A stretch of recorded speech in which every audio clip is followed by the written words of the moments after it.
नमस्कार, मैं हूं राज और आप देख रहे हैं प्योर पॉलिटिक्स। भारत ने पाकिस्तान को लेकर एक बहुत बड़ा फैसला किया है जिसे सुनकर इस्लामाबाद में हड़कंप मच गया है। भारत ने स्पष्ट रूप से और इस बार आधिकारिक रूप से यह कह दिया है कि अगर पाकिस्तान ने परमाणु हथियारों के इस्तेमाल को लेकर कोई हिमाकत की तो इस बार उसका नामो निशान इस दुनिया से मिट जाएगा। चूंकि पहली बार भारत ने आधिकारिक तौर पर ऐसी बात कह दी है तो यह सब सुनकर पाकिस्तान की आर्मी और वहां की सरकार के होश उड़ गए हैं। मैं आपको विस्तार से बताऊंगा कि भारत ने इस बारे में एग्जैक्टली कहा क्या है, लेकिन उसके पहले मैं आपको यह बता दूं कि पाकिस्तान ने जब पहलगाम में आतंकी हमले को अंजाम देकर 26 निर्दोष हिंदुओं की हत्या करवाई थी तो उसने सोचा था कि भारत कभी भी उस पर हमला करने की या युद्ध थोपने की हिम्मत नहीं करेगा। क्यों? क्योंकि पाकिस्तान को यह लगता था कि उसके परमाणु हथियार उसकी सुरक्षा की गारंटी हैं। पाकिस्तान के जिहादी आर्मी चीफ आसिम मुनीर को यह लगता था कि वो चाहे कुछ भी कर ले, भारत उस पर हमला नहीं करेगा, उसे युद्ध में नहीं झोंकेगा, क्योंकि पाकिस्तान परमाणु हमले का डर दिखाकर भारत को युद्ध करने से रोक देगा। यानी पाकिस्तान को यह भरोसा था कि वो भारत को न्यूक्लियर ब्लैकमेल करने में सफल हो जाएगा, कामयाब हो जाएगा।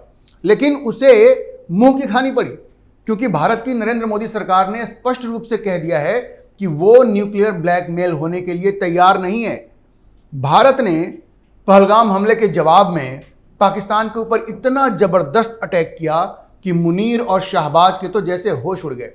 11 मिलिट्री एयर बेस को भारत की सेना ने बर्बाद कर दिया और 17 आतंकी ढांचे को मिट्टी में मिला दिया। हमला इतना जोरदार था कि 160 से ज्यादा आतंकी मारे गए, जिनमें मसूद अजहर के परिवारजन भी शामिल थे। आलम यह था कि मसूद अजहर रो पड़ा और उसे कहना पड़ा कि अच्छा होता उसकी ही मौत हो जाती। इतना डरा हुआ मसूद अजहर पहले आपने कभी देखा था? इससे पहले किसी ने मसूद अजहर को रोते हुए देखा था? तो पाकिस्तान का जो इरादा था भारत को न्यूक्लियर ब्लैकमेल करने का, वो तो बुरी तरह फेल हो गया। भारत ने तो नूर खान एयरबेस, जहां पाकिस्तान ने अपने परमाणु हथियार स्टोर करके रखे हैं, वहां इतनी जबरदस्त बमबारी की कि वहां न्यूक्लियर रेडिएशन का खतरा पैदा हो गया। आपने देखा होगा वो विमान जो न्यूक्लियर रेडिएशन को मेजर करते हैं वो वहां पे मंडरा रहे थे।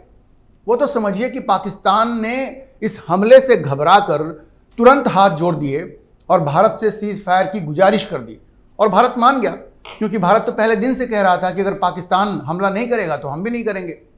वरना जिस तरह की खबरें मीडिया में आ रही हैं उससे तो ऐसा लगता है कि इस बार भारत का इरादा पाकिस्तान के न्यूक्लियर वॉरहेड्स को, सारे न्यूक्लियर वॉरहेड्स को पूरी तरह से बर्बाद कर देने का था। वो तो पाकिस्तान डर गया, हाथ जोड़ लिए और भारत ने माफ कर दिया। लेकिन भारत ने अब फैसला कर लिया है कि अगर पाकिस्तान कभी भी भारत के ऊपर परमाणु हमला करता है तो फिर भारत ऐसा बदला लेगा कि पाकिस्तान का नामो निशान दुनिया के नक्शे से हमेशा के लिए मिट जाएगा। जी, भारत ने यह फैसला कर लिया है कि ऐसी स्थिति में पाकिस्तान को हमेशा के लिए खत्म कर दिया जाएगा, और भारत ने एक तरह से इसकी आधिकारिक घोषणा भी कर दी है।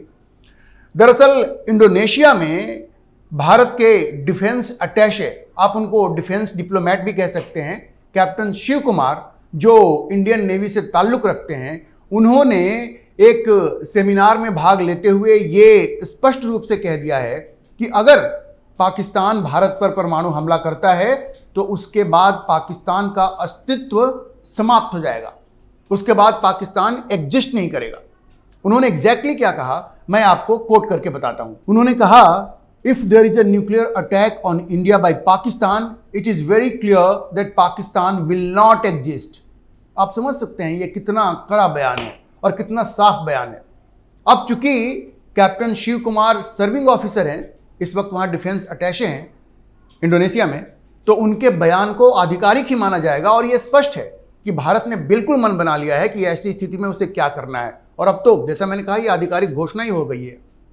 और पाकिस्तान की जो हरकत है उससे बहुत स्पष्ट है कि ऑपरेशन सिंदूर पार्ट 2 जल्द ही शुरू होगा, क्योंकि पाकिस्तान फिर से वही खेल खेलना चाह रहा है भारत में आतंकी घटनाओं को अंजाम देने का।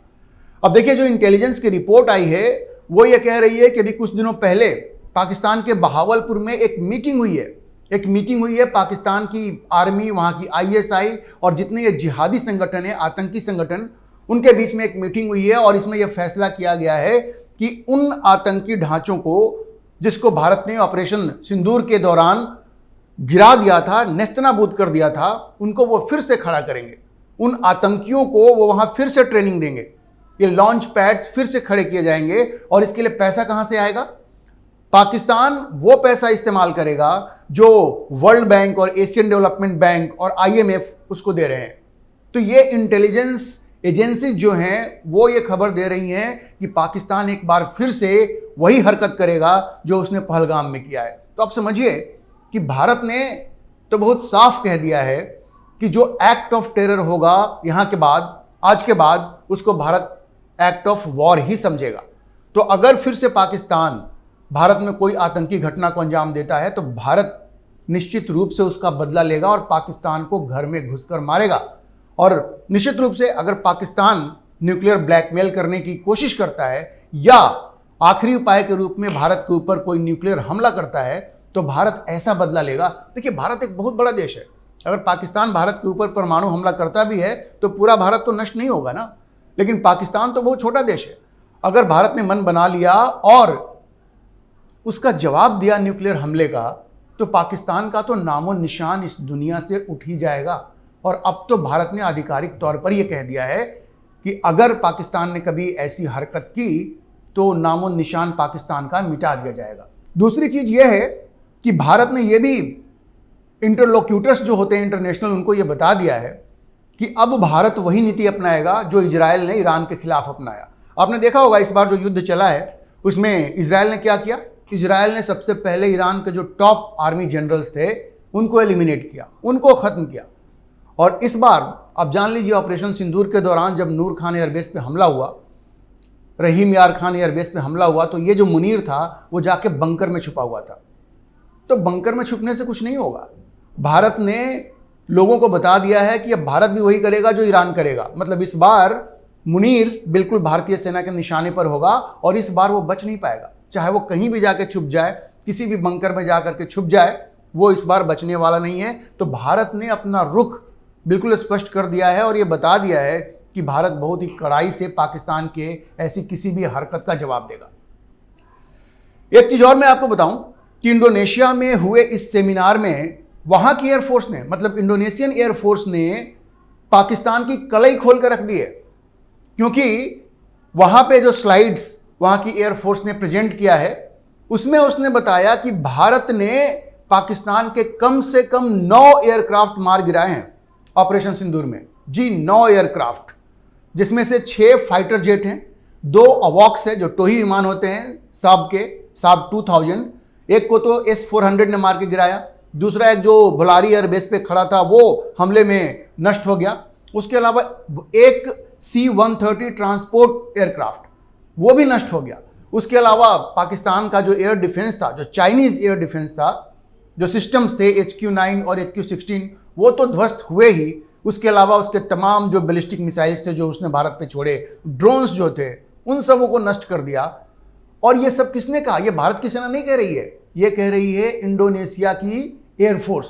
तो पाकिस्तान की सारी कलई इस सेमिनार में इंडोनेशिया के एयरफोर्स ने खोल दिया है। ध्यान रखिए, पाकिस्तान ये कहता है कि उसने भारत के 6 विमान मार गिराए, लेकिन उसके पास कोई प्रमाण नहीं है। भारत ने हर चीज़ के प्रमाण दिए हैं। तो आप ये समझिए कि पाकिस्तान के लिए ये जो इंडोनेशियन एयरफोर्स ने जो स्लाइड प्रेजेंट किया उसने बिल्कुल उनकी कलई खोल ली है। और खबर ये आ रही है कि पाकिस्तान बहुत नाराज है इंडोनेशिया से कि उसने इस तरह से उसको वहां पे एक्सपोज कर दिया है। देखिए, भारत के ऐलान से पाकिस्तान में बिल्कुल हड़कंप है। अब वो ये सोच रहे हैं कि भारत ने तो मन बना लिया है कि वो न्यूक्लियर ब्लैकमेल नहीं होगा। साथ में मोदी सरकार ने यह भी कह दिया है कि अब किसी भी एक्ट ऑफ टेरर को वो एक्ट ऑफ वॉर समझेगा। तो मुनीर और शहबाज के लिए बहुत ही मुश्किल वक्त आ गया है। आसिम मुनीर के लिए और शहबाज शरीफ के लिए यह बहुत ही मुश्किल वक्त आ गया है। मोदी सरकार अब उन्हें माफ करने के मूड में बिल्कुल नहीं है। अब उनके लिए बहुत सीधा सा विकल्प है, वो या तो सुधर जाएं, भारत में आतंकवाद को बढ़ावा देना बंद कर दें, भारत के खिलाफ जो ये आतंकवादी गतिविधि वो चला रहे हैं और उसके लिए पाकिस्तान के अंदर वो जो टेरर कैंप चला रहे हैं उसको वो चलाना बंद कर दें, या उनके सामने एक ही ऑप्शन है कि वो दुनिया के नक्शे से मिटने के लिए तैयार रहें। क्योंकि भारत की जो नरेंद्र मोदी की सरकार है वो बिल्कुल तंग आ चुकी है, वो इस न्यूक्लियर ब्लैकमेल से बिल्कुल तंग आ चुकी है और उसका साफ कहना है कि अब आर पार की लड़ाई होनी चाहिए।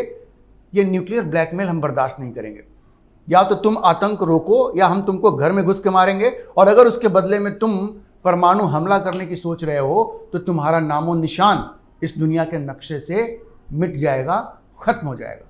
अभी के लिए इतना ही। हम इस खबर पर नज़र बना करके रखेंगे और आपको अपडेट करते रहेंगे। आप इस मुद्दे पर क्या सोचते हैं कमेंट बॉक्स में अपनी राय जरूर लिखें, और अगर आपको ये वीडियो पसंद आया हो तो आप इसे लाइक करें, शेयर करें और हमारे चैनल को सब्सक्राइब जरूर करें।